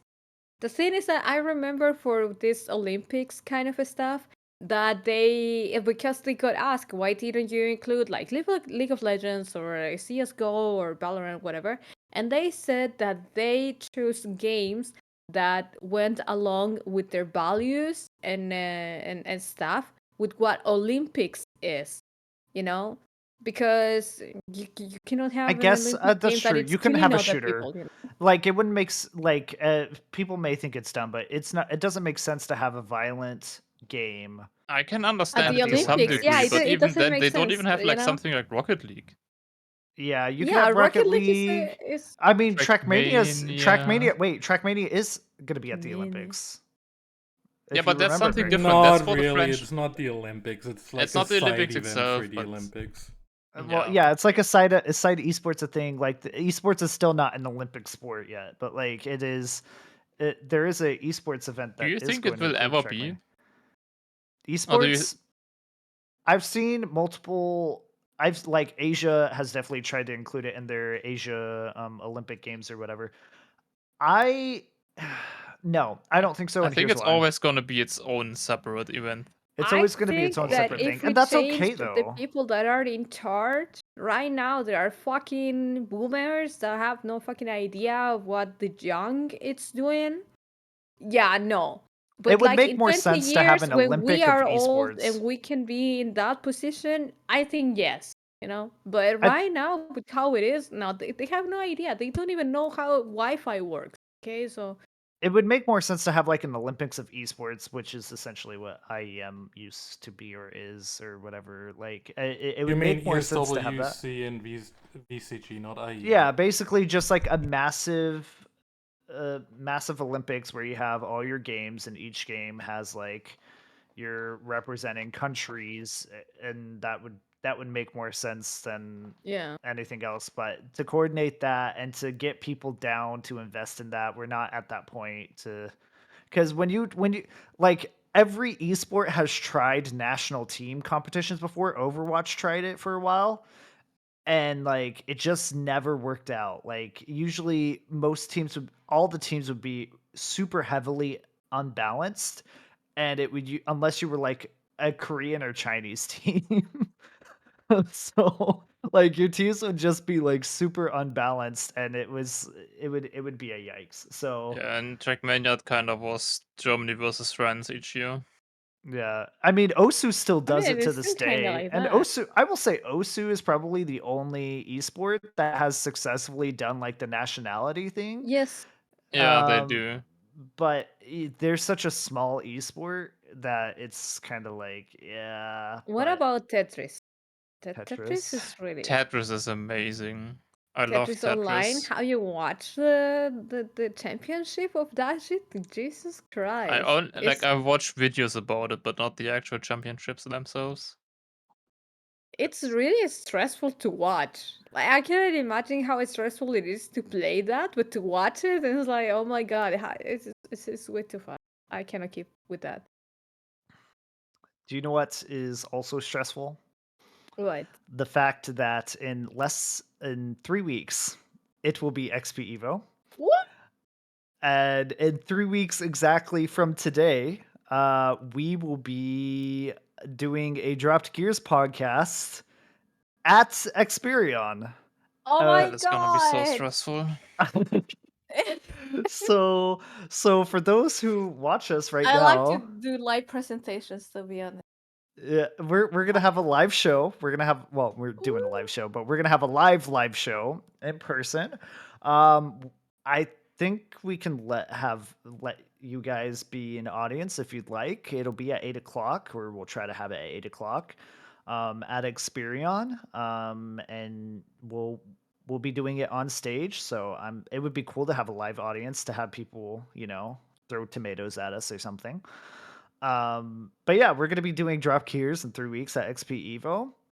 I We can't believe that. That's so cool. I Just know thinking about that, it's like, wow, we can have people, we can interact with the chat, you know. So, it's um, it's still hard for me to believe. I'm still yeah, I'm in an alternate reality right now. But for XPEvo, everybody here has already knows what XPEvo is about. I doubt if you're watching and you don't know what XPEvo is, I'm sorry, but you need to figure it out right now. Go to our Discord and find out the information because I opened up an event info tab, which apparently bugged Discord and wouldn't load for people. So we fixed it today. You should be able to see it now. The event info channel I just added to our Discord. Well, Chris added it today, actually. But it has a basic information of what the times are for the check-ins, what the side events are going to be, parking, peripherals, if you need them or not. List of tournament participants. Everybody's been asking what the participants are. And we finally have a Google Doc that you can look at and see who all the participants are. And also we have the prize pool, which is 5,500 euros. And the divvying up, we will have a top 12 payout for the prize pool.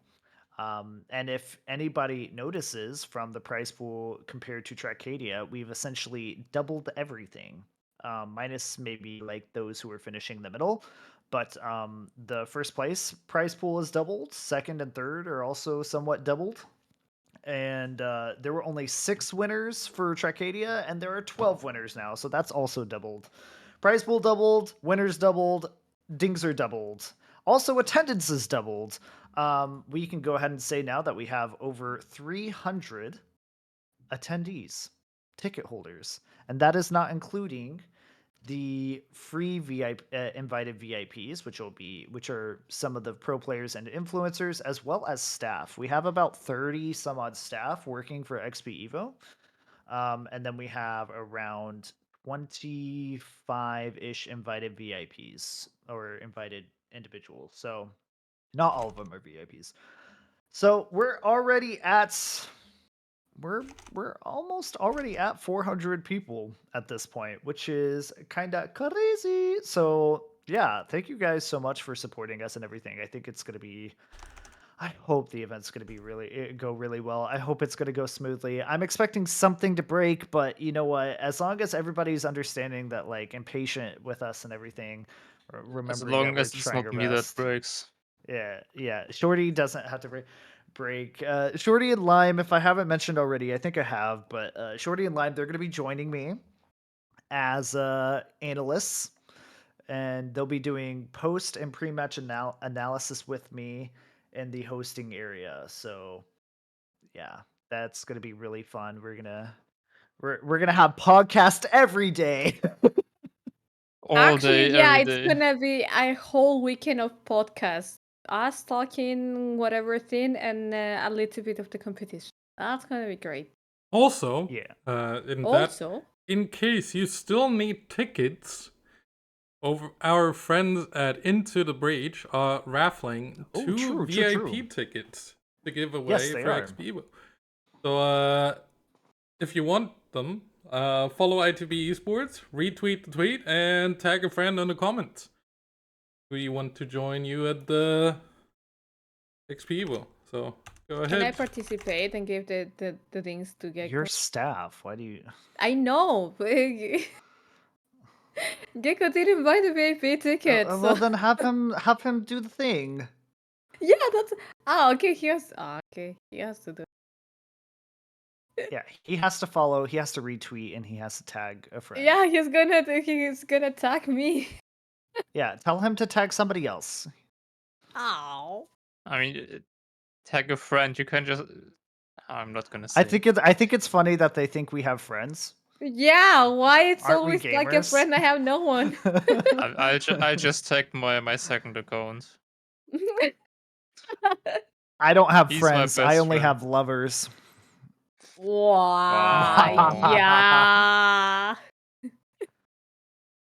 Yeah, that's cool. That's cool Surely. from ITB though. I know the situation behind it, but basically, they had 2 extra VIP tickets because originally there were 2 individuals that were supposed to attend from staff from ITB, and they unfortunately are not going to be able to make it. So they're like, okay, we're gonna raffle off 2 tickets, and so yeah, get your VIP ticket if you can. Some people that are saying they're attending have still not bought their tickets. Speedy, I'm looking at you. He's not watching He doesn't ever watch our podcast. Really mad. But yeah, you guys still need to get your tickets. We still have tickets available. And yeah. I like that That's Bisciona said tag someone from G1. Tag Savage. Good one. Yeah, good one. Yeah. Good. All right. So Now Someone in the chat saying I hope Rihanna will come as well. that would be crazy. You know, I've thought about that before. Imagine. I've thought about Oh that. my I thought god. about that at Trackmania. I was like, what if he shows up somewhere? That would be weird. Yeah, that wouldn't happen. That but- would be very weird indeed, but would also. Yeah, no. Well, it would be the very thing weird. is, how would Mainly people just weird. react? That my main concern about him, like if he ever did do something like that, how would Some- people react? Is the question. I mean, People usually you will would be say like, "No with the fucking Trackmania way." community nothing happens, but in that situation, who knows? Like, would there be anger? Would there be like booing, or would there be like, "Oh my gosh, he's back," or like Did nothing? you invite him like as a caster? Riolu. I think if you would actually attend, I think people would just constantly make bad jokes about slow-mo. I Hey, think that's Yeah. what the Trackmania if he community would do. attended, They would if- just meme.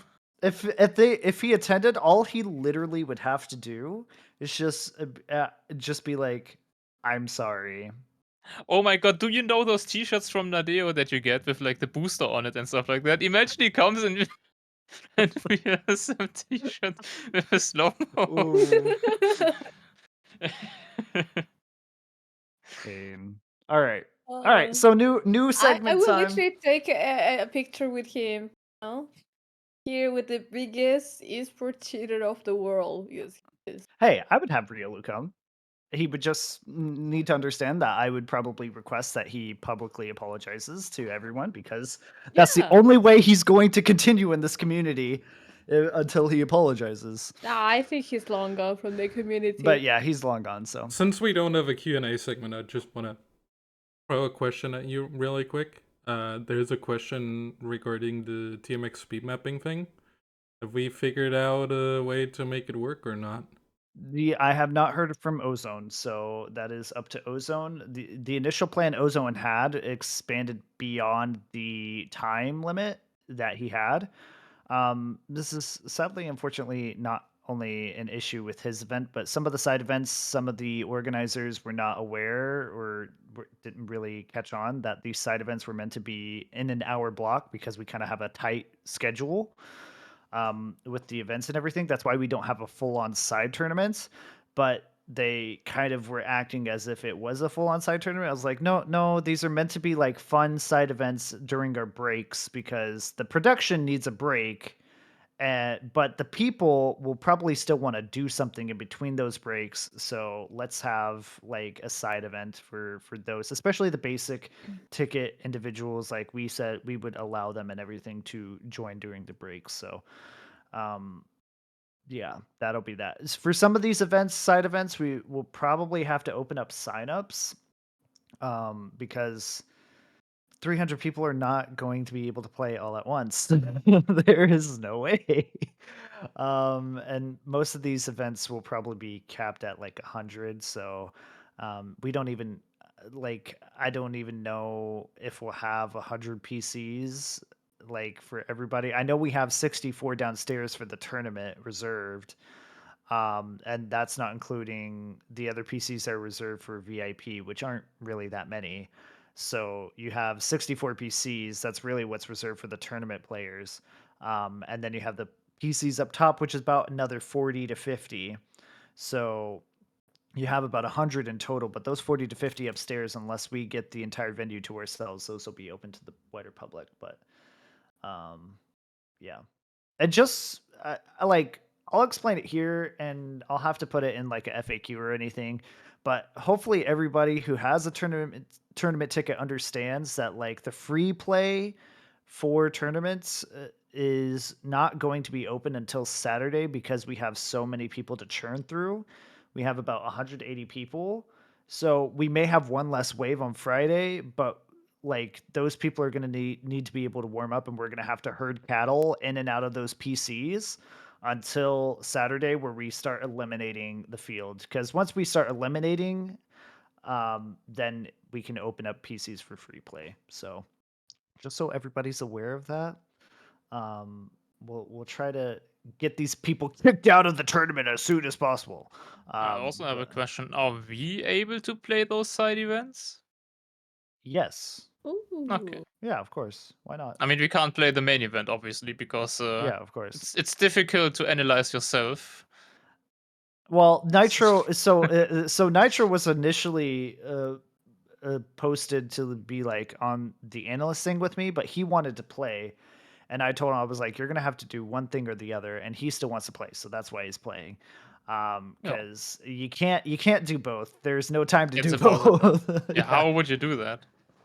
Yeah, I don't know how some people think, like, I'm not saying Nitro thought that, but like, I don't know how some people think that they could do both, but there's physically no way. So You can play at the analyzer desk.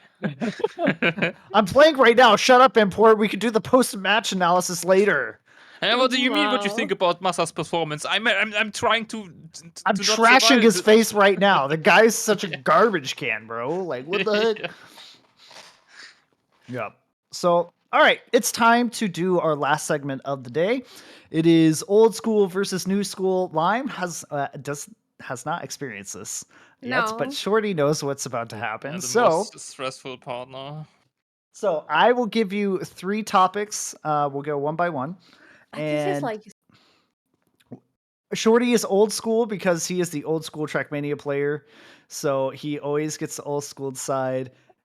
Lime, you are the Oh. new school since you are more of a TM 2020 player. Even though you played TM before, right? You played TM before 2020, no. right? This is my very first TM that Okay, I so have yeah, ever played in my life. baby's first game. All right, got it. So it is definitely old school versus new school. And for the first topic, just to kick it off, because I'm glad you answered that question honestly Can I for me. say something? I just want to quickly say, you know, it kind of sounds fun doing this, and it was a lot of fun. But I went out of it, and I was still thinking about it in my head. You could have maybe said this, you could have maybe said that, and like 1 week later, I'm still here, like, oh man, last week if only you would have said that point. It's just this is horrible. Yeah. I'm All not right. ready to discuss. You know, I used to be in the debate team in my school. Yeah, I was What? that Wait, nerd. what? Oh, I'm she's playing. been in that debate What do you team. mean I'm playing against a Whew, you're professional? doomed. Okay, Shorty wiped the floor with Tobal last week because Tobal was not used to defending his points. So the rule of old school versus new school is the fact, or TM Boomer versus Slime, that works too, is that you will be given a side of an argument, whether you believe it or not, but you are representing not just yourself, but also your generation of Uh-huh. player. Mhm.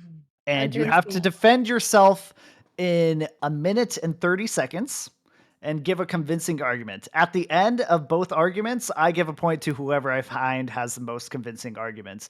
I will not give you a point if you make a false statement. So make sure that your statements are somewhat correct. Shorty, for example, lost his ice argument because he called the ice community small and said bobsleigh was boring, and those were just What do you arguments like. mean?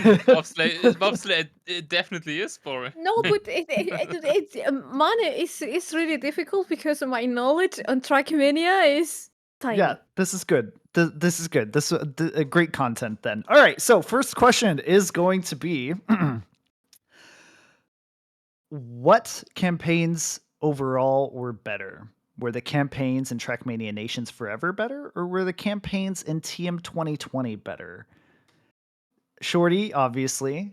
This is why I asked you what your favorite game was, because you are going to defend the campaigns of Trackmania Nations Forever. And Lime, you are going to convince us why the campaigns in Trackmania 2020 are better. You don't have to focus on the most recent campaigns, but campaigns campaigns overall. You don't have to focus on the most recent campaigns because they're so Okay. you have to defend Nadeo. All right, so I am going to give old school the first turn. And Shorty, you have 1 minute and 30 seconds to defend why Trackmania Nations Forever has the best campaigns compared to Team 2020 in 1.5 minutes. And your time starts now. All right. Trackmania Nations Forever obviously the first, kind of second edition of the stadium environment, which is by far the best environment, obviously, since TM 2020 is also stadium. Naturally, the campaign was very important back in the day because that was your introduction into the game. That is still the introduction into the game also with new people. So focus on campaign is very important.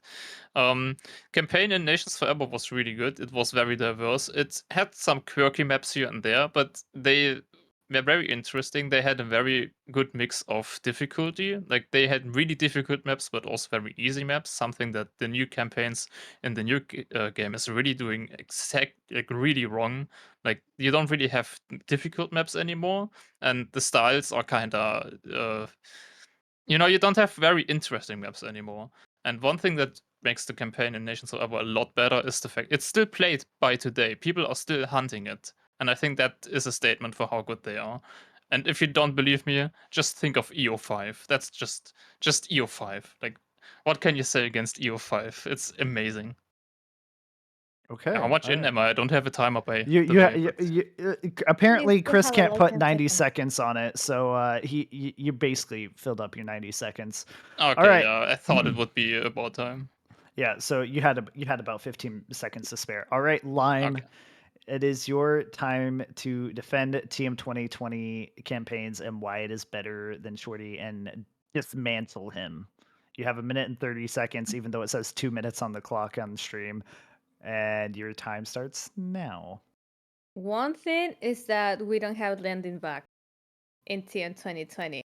That you have a shit ton in the TMNF and all the games, in fact, in the day. As far as I know, in TM 2020, you have more diversity. It's to cater to the new players and also the old players.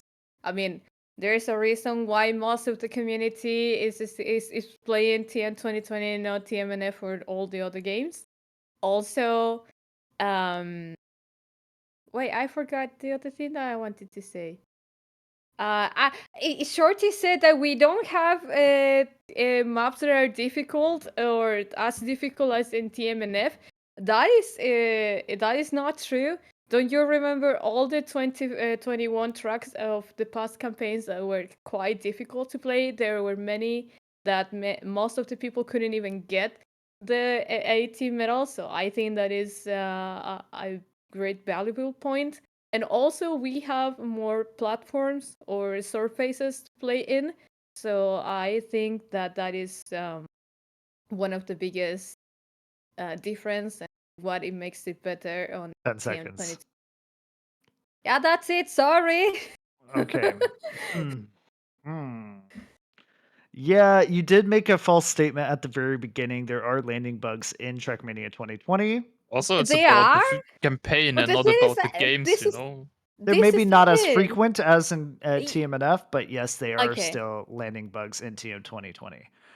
As a dirt player, you find them all the time. The Even if there weren't landing bugs, that's kinda... It's a weird argument. It's mean It's a because weird it's argument. about the game and not about the physics. Yeah, but many people I have heard that they say, yeah, TM 2020 they don't have as many landing back as the other like Yeah, You but could it TMNF, for would have be a point example, for the and that is game, a not for the big difference. campaigns. so this is my verdict on this. I think there were some points. Lime did correctly say. I do think that like to be fair, I don't remember the points now for the most part, but I think overall, I think Lime had some good points. I think Shorty's argument was just still more solid. I think so. The point's going to go to Shorty, but I will Because put of a EO5, caveat. right? No, I think you could have hammered on the fact that TMNF is just an older game. It's an outdated game. You could have easily said that Team 2020 is bringing in new styles, new generation of gameplay, and different ways to play the game that isn't just tarmac or bumpy dirt. Like there's different ways to play the game, and you could have hammered in on that and just trashed it in that way. but But you I don't- did. I literally said did that you we though? have more surfaces to play in She the said game. we have more surfaces. Yeah. Yeah, but that's you still have to point out that it has an we may have more surfaces, but is that a good thing or a bad thing? You just said Yeah, we of had more course, if I'm surfaces. defending that, it means that it's a good thing. Yeah, but then you have But to you gotta say the say maps it. are more. I You have have to say broken the maps are English. more diverse because of having more surfaces. That's what you have to Your say. English is fine. Aufpassen, okay? Like Aufpassen, scheiße, Mann, ey. Defend subscription versus defend one-time pay. Speedy. That's a good one, actually. No. No. All right. Another one. So and it is actually pretty much the same. This is old school versus new school. Shorty, you do kind of know what this one's coming up to be. Shorty, you have a point right now. It's so custom nicknames. Custom nicknames don't exist in the base game of Trackmania 2020. They do exist on dedicated servers like in Evo SC where you're able to have a custom nickname.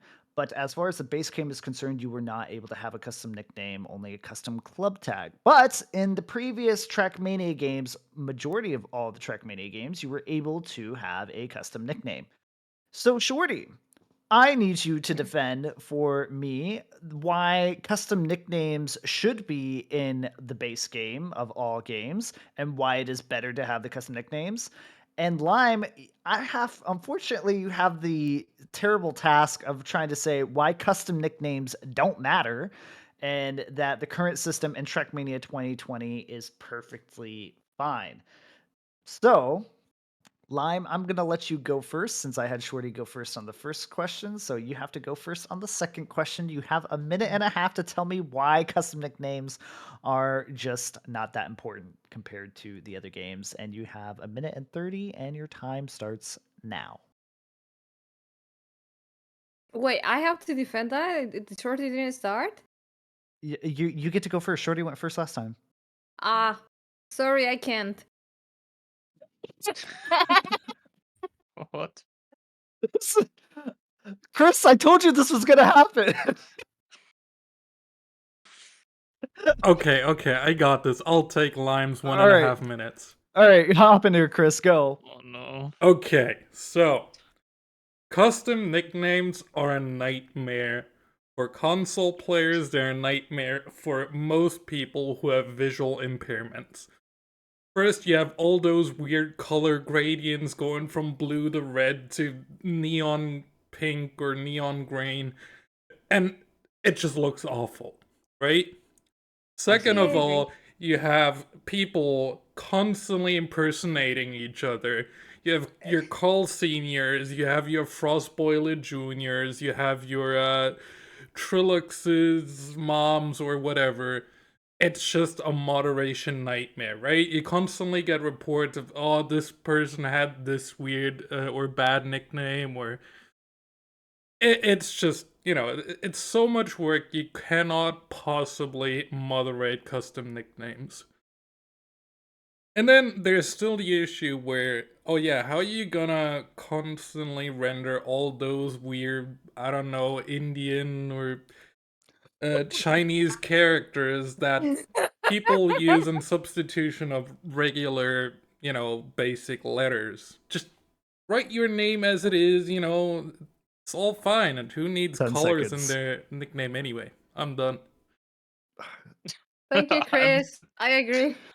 Wow. What do you mean? I Lime agree. really got Hello? saved. Holy crap, Shorty. That's actually like I'm not gonna lie, that was a really good argument. So Shorty, Chris you feels gotta really strongly about this.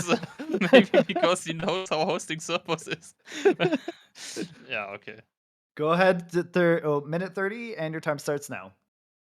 All right. So custom names do have a lot of positives. First of all, I feel like all those names that Chris just mentioned, like Frostbowl, What is even like it was called Senior, for example. Those are really fun. Those are great, and I do think that taking away this kind of fun is maybe a little bit mean.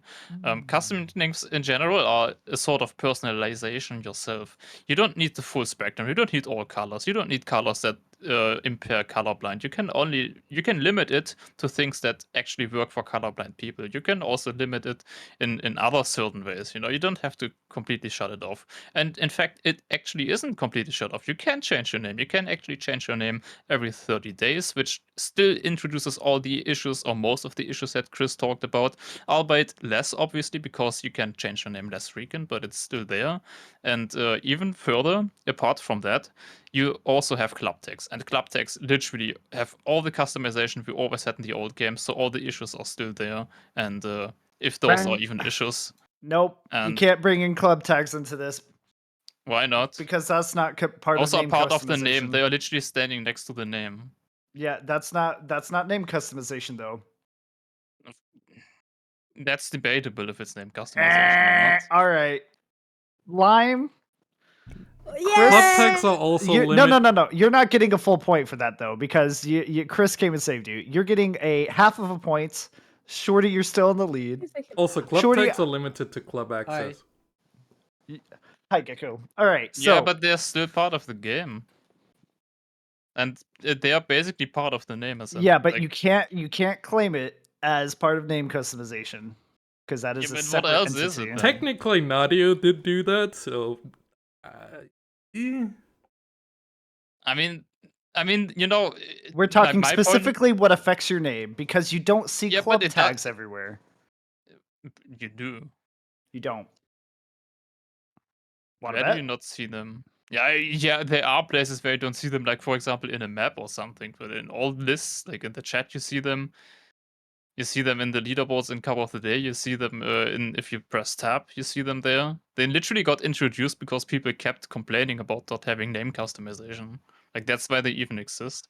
I mean, I'm fine with it, but it would have been nice to know that beforehand that club tags don't exist. Hey, do you know what? It's my game, like- and I don't care if you want to whine about Yeah, but it. it- I you get know, to that would've decide been who nice. wins and who loses. Yeah, but it would And have been nice to know that because then I would have just not talked about them at all. it's too late because even without the club tags being mentioned, I didn't like your argument because I think Chris just mic dropped you way beforehand. I think you were at a Yeah, losing okay. point. So Lime, you get half a point. I got reforces now. Yeah, well, you can't use you can't You know? constantly just use people Yeah. to defend your Well, lack of. who wants to be a millionaire? Listen, And I Lime, this have is going my to be a comedy. reoccurring segment. I'm gonna have you to work on your debate skills. You just Okay. you started even before the game, and you were like, "I was on a debate team." I'm where? I don't see it. I don't see it. You don't know how good I am defending myself in Spanish. And Yeah. on topics that I actually know. Hmm. All right. Well, then, how about you guys help me next week, and you each submit a question, and I'll submit a question. I was going to do a third, but we're already at the 2-hour mark almost, and Alright. I am wanting to play No Man's Sky. What do And you I mean know we're gonna Chris is- just leave it like that now? Yeah, it's so Shorty, you win. You win with half point advantage over Lime. So Yeah, I'm not happy about that. I'm gonna have nightmares. Oh my god, I could have said Like, that. I'm gonna- Why I this is didn't gonna be like say I that? could have said this, and then this I'm over going. here Yeah, I'm could have going been to this bed way. later. No. He's getting nightmares because he's not used to actually winning. Last week he came second, true to Oh, his name. true. He came second. That's right. Yeah, Uh, it was great. I made a meme about Shorty coming in second, and then he actually finished in second on the debate because Tobal won. And then, although I threw Tobal some Hail Marys with certain topics, but like, yeah, it's okay. Can All I? right. Can we still disqualify Chris? He said it's a nightmare and impersonation is a big problem, but I mean, it still is already. I don't know. I mean, well, at least it's less of a problem now than what it would have been beforehand. Yeah, but he didn't say that. That's fair. That's fair. That's a good point. That's fair. All right. Lime, your points were reduced to 0.25. So Shorty, you can have a Yes! bigger. Come on, Whoa! You money. you Sorry, I you only saw. got a fourth of a point just because Shorty brought up a good counter argument. All right. Secret, I'm competitive Fuck in off, anything. I have Shorty. I have to physically try to not be overly competitive because I know how stupid it is. I just want you to know that you guys are gonna have to play this game live at Experion. So I hope you're God. ready. I mean, it I'm can't get ready. really I'm ready worse if it's to. live or Or not. maybe we'll have we'll have two guests like play it or something. Because Oh I yeah, figure can we? I like that more. I'm thinking like maybe we'll have Turbo on as like that the guest if he's available at that time. He should be. I mean, Or he'll be can we there. have like a proper boomer like Armor? Yeah, can I have Amma on my team? I mean, No, but I if just he's there. Yeah, he said that he yes. would be there. So Well, I mean, he's going to be at the event, but I don't know if he'll be there on Thursday. But if he's there on Thursday, then yeah, let's have the Boomer yeah, can defend I have his Amma point. on my team? And then Yeah, Shorty can well, get oh, a that's new. great. Yeah, we'll have team debate. Yeah. Oh There we go. god, oh god. So yeah, we'll pair Shorty with Amma, and we'll pair Lime with Amma, and then Shorty with like Turbo or something. No, they need a noob like me. Shorty needs so it's equal. Yeah, but it's Who's the noob? I don't know. We have to find some. Me? Wait, no, I'm the judge. No, we'll put you with. me. Shorty I thought kind you of agreed snipping. that you can't do. Actually, wait. Okay. Bashone, are you there? Bashon's in the chat right Oh, now. Bashone, are you going to be there on snipping. Thursday? Let's have Or snipping there. Snippet? Yeah. Snippet might be a good one. Oh my god. Bashon's like F you. All right. So yeah, we'll do something fun for the event. But yeah, Lime, I need you to provide me a question that you are knowledgeable of, but it has to be Trackmania related or esports related for next week. Shorty, you do the same. You bring up a topic, and then I will have a third one. So all Okay, right. I may have That's a your very homework. mean idea I'm right gonna now, do but I think my more about research. it. Yeah, do your research, get your arguments like prepared. But this I'm having way too much fun with this segment, so it's gonna keep on going. Okay. Yeah, prepare yourself, Chris. We're gonna like once this podcast episode is over, we're gonna continue discussing about this until my mind is at ease. No, but that is like actually I have to say like that is a really good one because you definitely can make arguments for both. Like look at like if you look at Steam for example, you can literally change the name whenever you want, and they run fine with that. So you can do both, and there are definitely arguments for both sides. He's still going on about it. He This can't guy talk. is- No, He is- can't is- help it. No, I this just, is I unbelievable. just noticed that it's actually a really fair one because it's not like one of the sides is way stronger. Like if you remember last time, like defending the first ice update against the second one obviously is stupidly difficult. He's still going about all the debates. All right, Uh, so Yeah, I'm going to do that even in 2 days still. That's how my brain works.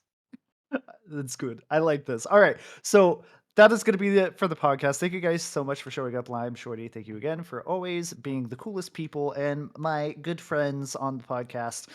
I enjoy being able to talk and chat with you guys, and I had a lot of fun tonight. But it is time for me and Chris to play No Man's Sky now and to listen to Shorty ramble about this debate topic for the next 40 minutes after the podcast. So I'll actually watch some anime. you got he's gonna do the weeb thing. All right, and maybe play Yeah. shogi afterwards. So you guys have a Loser good did. rest of your evening. Thank you guys for watching the stream, and we will be back hopefully next week. And say goodbye to Gecko. And they're making a heart. How adorable! Say goodbye, Gecko. Goodbye. Goodbye, guys. What are you doing? I was full focus. We were trying to make a heart. Disgusting.